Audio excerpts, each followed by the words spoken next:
Am I wrong for telling my son's wife that his ex is in the family and has been here longer than she has? Oh no, why are you friends with your son's ex? I don't like this. Bad mommy. My son was dating Sabrina. They started in high school and broke up when they were in college. It was a long relationship and I became really close to her. She is, in my eyes, our daughter. Her family are awful people and she sees us as her parental figures. She even is planning to have my husband walk her down the aisle when she gets married. Okay, this kind of changed my opinion a little. It's still weird. Don't get me wrong. It's weird, but I get it. Now, when they broke up, just their relationship died. We didn't drop her since she is our kid at this point. My son wasn't happy but moved on, so she gets invited to family events and has for years.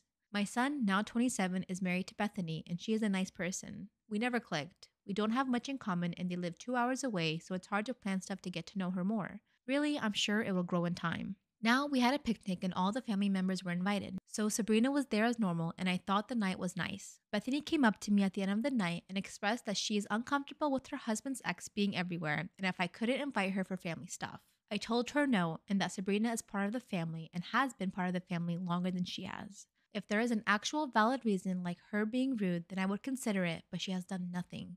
She left and then my son called me and said I'm an asshole for picking her over my now real family. So, am I the asshole? My husband thinks she is crazy, but I know we can be biased.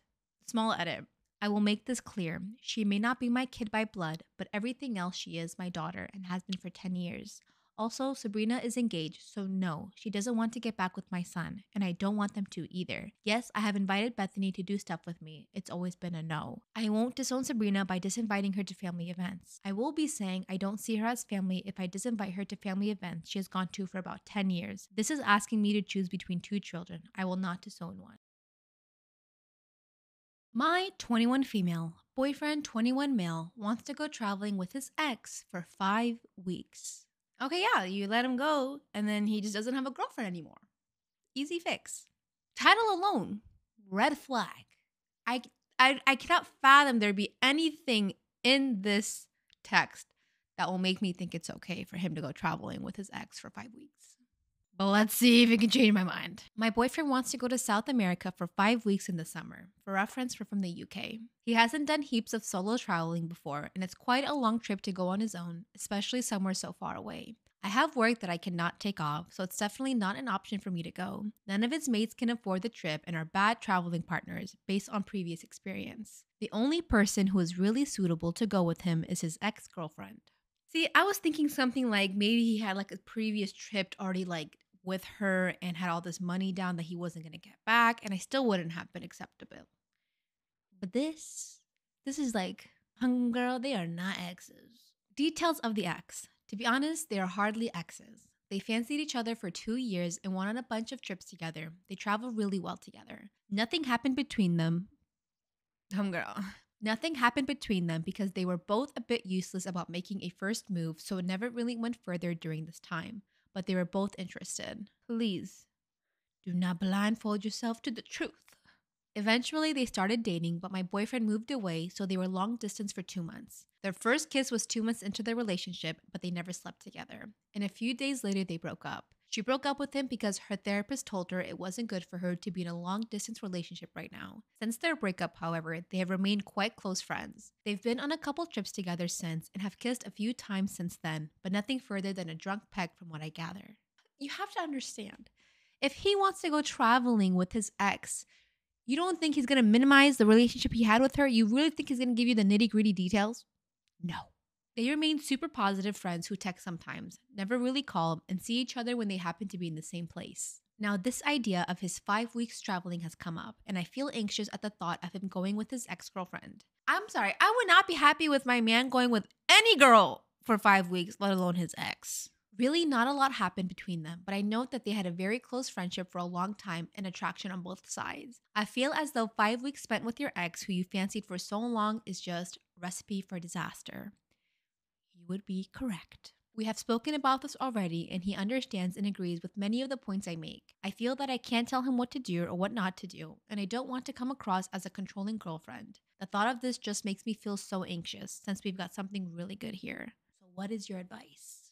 I'm uncomfortable enough with a guy traveling alone with a girl, but he would be traveling with someone he has past emotions with. And like you said, a recipe for disaster. protect yourself and say no, because 99% chance, 99.99999, something is going to go down. He's probably not going to tell you, and you're just going to look like a fool.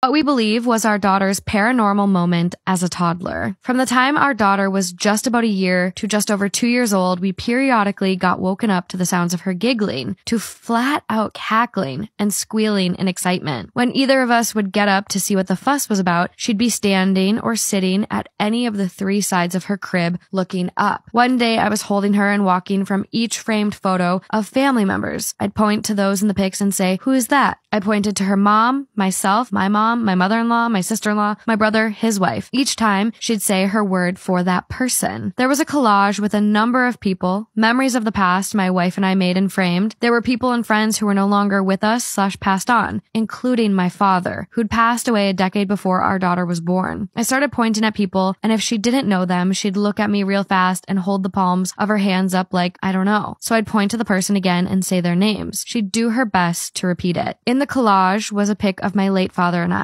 I pointed to me. She said, "Dada." I pointed to my father, and she got all excited. She started bending her knees in my arms, raising up and down, giggling with the biggest smile. She raised her arms up in the air and looked at the ceiling and said loudly, "Papa, Papa, Papa, Papa, Papa, Papa." She kept giggling and saying Papa. I had chills, and my wife was looking at us with wide eyes. I started to tear up. For one, no one had ever shown her a photo of my father. We didn't have one hanging up in the rooms where she frequented. No reason. We just didn't have very many big photos of him. For two, she'd never said the word before. Not ever. Lastly, my brother lives halfway across the country, and at that time, he had only seen my daughter once. He has one daughter, but she was in college when we visited him, so she'd never met our daughter. But my niece spent a lot of time of her early life around my late father before my brother relocated. Papa was what my niece called my father, and he loved being called Papa. Her reaction had my wife and I thinking, and admittedly hoping that maybe, just maybe, all those times we had woken up to our daughter giggling. Why am I going to cry? I know. Bug! Giggling, laughing, and squealing in delight. It was my late father paying her a visit. 100% It was just so cute. It was 100% him. That's amazing. Yeah.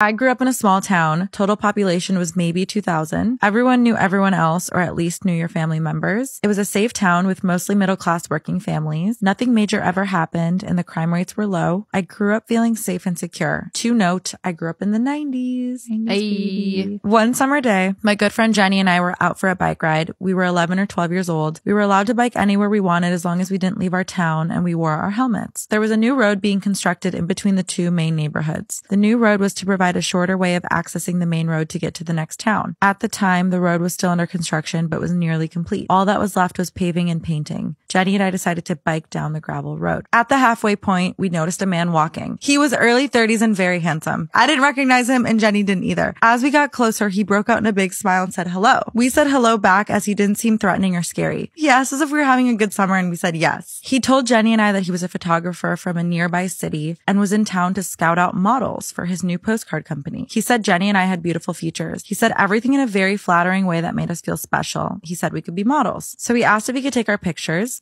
He said that we had this look that he wanted, and the scenery right now is perfect to promote the town. He said he knows he will sell tons of postcards and we could all make money. Jenny and I eagerly agreed. He got us to stand with our hands on our hips and smile big. He took out a disposable camera out of his back pocket and began snapping photos. He took about 10 photos in total from many angles. That's it. Be pissed.